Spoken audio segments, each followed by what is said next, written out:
Welcome everybody to the Unsung Heroes episode as promised. And today I have with me a beautiful, beautiful human being that have had the privilege to know for over a year. And she is an unsung hero to me for sure, and to a lot of people in her industry.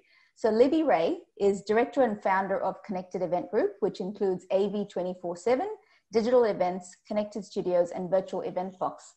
She is actively involved in Exhibition and Events Association of Australia and recently won the Unsung Heroes Award for Excellence in the event industry. I know how much of a difference you've made to a lot of your peers in the industry. So I'm very, very happy to have you and proud to call you my friend, Libbie. So welcome. Well, thank you so much, Maria. It's an absolute privilege to be talking to you today. And I'm very grateful to be considered worthy of being on this wonderful podcast with you and having this conversation. Thank you so much. You're more than worthy, Libs. I was going to ask you, so tell me, maybe you can tell the listeners a little bit about what happened, February, March of this year, because I know you're in the event sector and so many people got impacted. So can you tell me a little bit about what happened to your business during that time? Yeah, well, it seems like it's such a bizarre thing when we go, oh, is it February? Is it March? How long ago was it? It's such a bizarre feeling now. But obviously we know it started to impact in Australia and slowly in February, but really it was Friday the 13th of March when everything unfolded. And that was the exact moment when the Formula One was cancelled. That was the exact moment we knew that there was not a single event that will proceed from that date forward. We already started to see a few cancellations before that, but Friday the 13th of March was D-Day in our industry. And I joke often about something that's not particularly funny, but might as well make light of it, is that you almost had to employ extra people to process cancellations. So from that point, everything that was on the books or potentially for the books was cancelled. 100% of the work gone, done and dusted, and no real clarity or thought around what was going to happen from that point onwards. All that we knew was that in the foreseeable future there was no work in the live event space.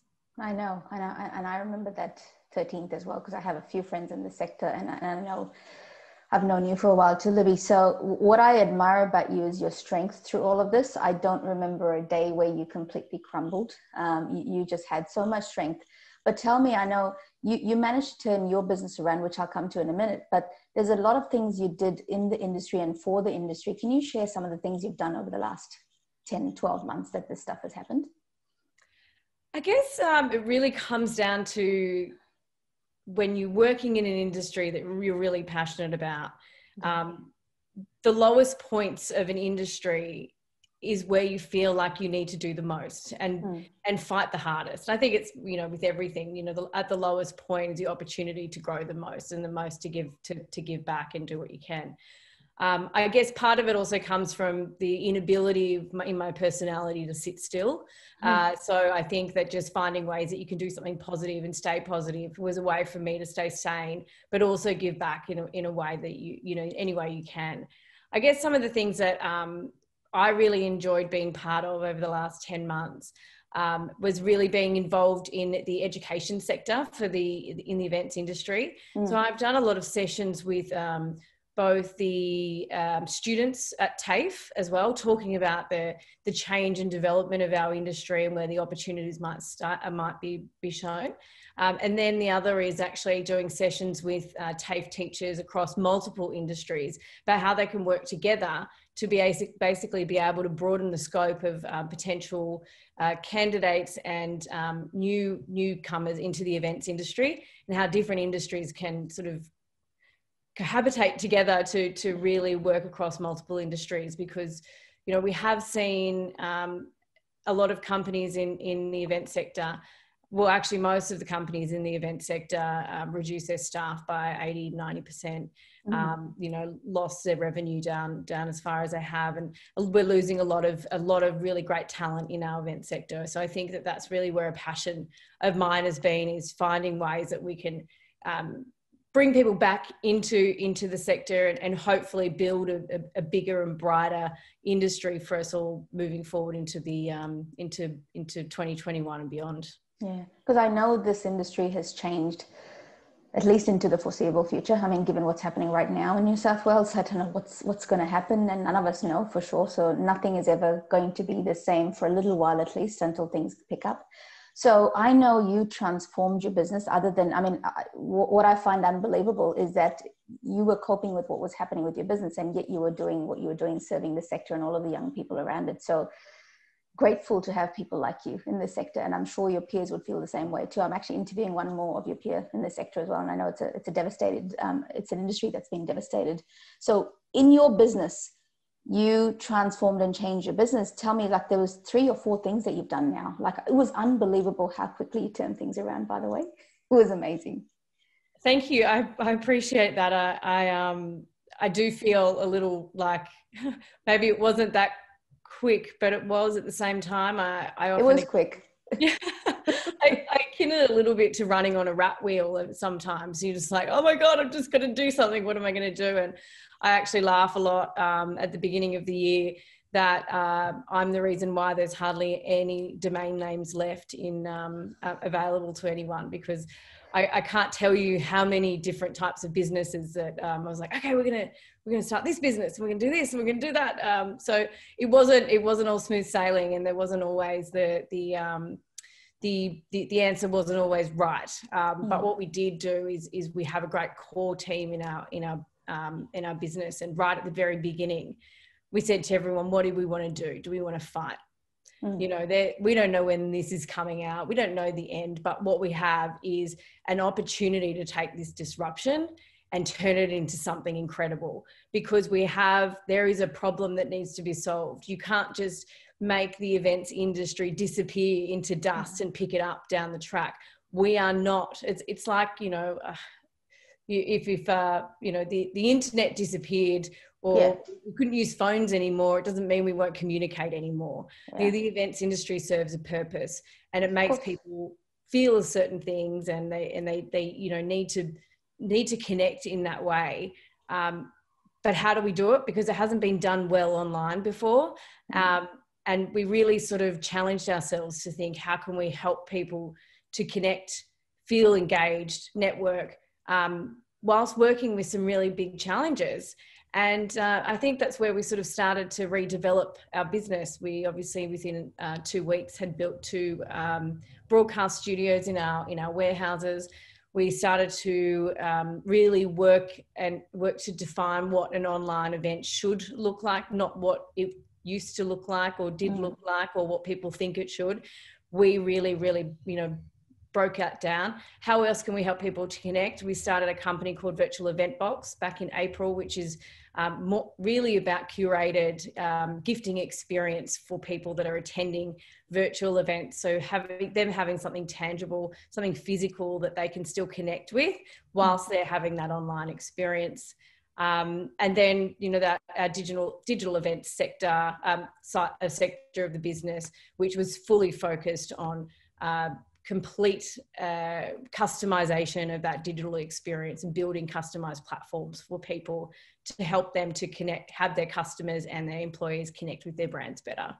And then the connected studios as well, which is obviously the ones that we physically have, our pop-up studios that we bring to people's offices, and also the customization and build of studios, permanent studios in people's offices as well. That's pretty amazing too, because I think I'm realizing I've heard quite a few large corporates have started building studios in their offices. It was never, I don't think it was going to happen pre-COVID. No, no, of course it wasn't 100%. But you know what the beauty of it is that we've learned so much. We had this huge disruption throughout this year, and both the events industry and also customers of the events industry have gone, oh my gosh, you know, we can connect with people differently. We don't need people physically in a space to be able to give them the information that we want to give them, or we don't have to be able to have people physically with us to connect with them.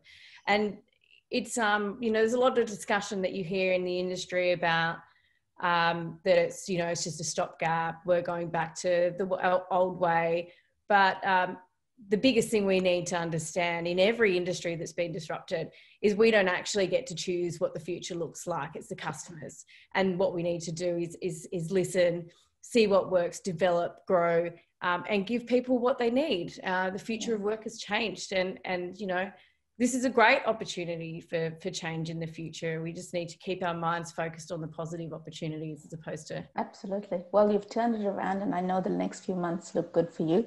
And I think your generosity is what I love more than the fact that you've turned your business around, not only for those people, but you've shared openly with your peers as well in the industry, which is pretty generous, Libbie. It doesn't, I'm in the tech sector, and we do share, but not quite the way you've shared over this difficult and tough period. So what's next for Libbie Ray? What are you up to?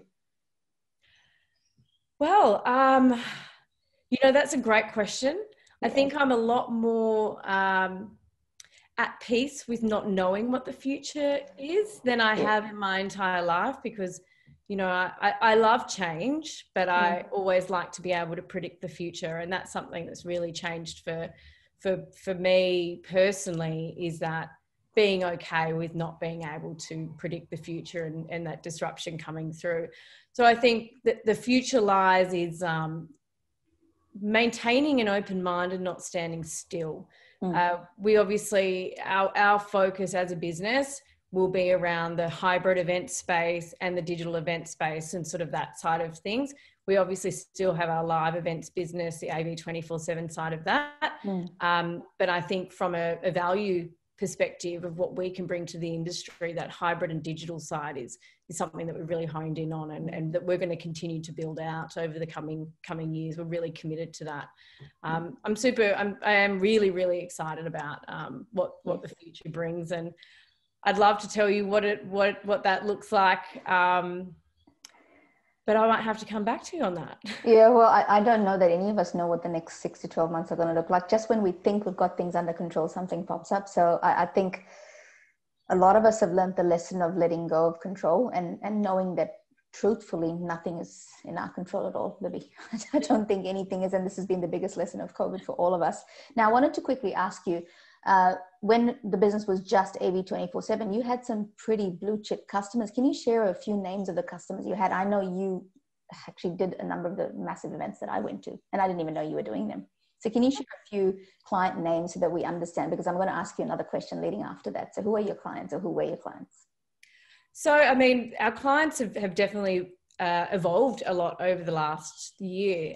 Pre-COVID, probably 50% of our business was focused on really high-end exhibition audiovisual production services. So we were working in major medical shows and major mining shows, Telstra Vantage. We were doing, you know, pretty much every major exhibition. We were doing majority of the large AV elements for the large stands. Doing Sephora is one of our really big clients. We've done pretty much every single one of their store launches and launches in Australia, bar the first one. And so we work a lot in the beauty and fashion sector. We've worked for Coca-Cola, Westpac. You had massive customers, Libbie. You had very, very good brand names as customers. So no small feat to build a business to that size. So I guess the question that I was leading up, the reason I asked that is if people wanted to find you right now as to where you do, because I know your studios look stunning. I've seen the production that you do, it's quite out there, quite almost like a TV production. You do a fantastic job. You and your team do an amazing job. So where do they find you? How do they find you? Is it websites, or what should they go looking for? Great. Well, you're more than happy to reach out to me on LinkedIn, of course. But also our website for our group is connectedeventgroup.com. So you can reach out to that and shoot me an email. We also have the other brands that you can go to: AV 24/7, Virtual Event Box, and Digital Events. Okay, cool. I will make sure that I post those links at the bottom of this video when I post it. But I just wanted to say thank you again.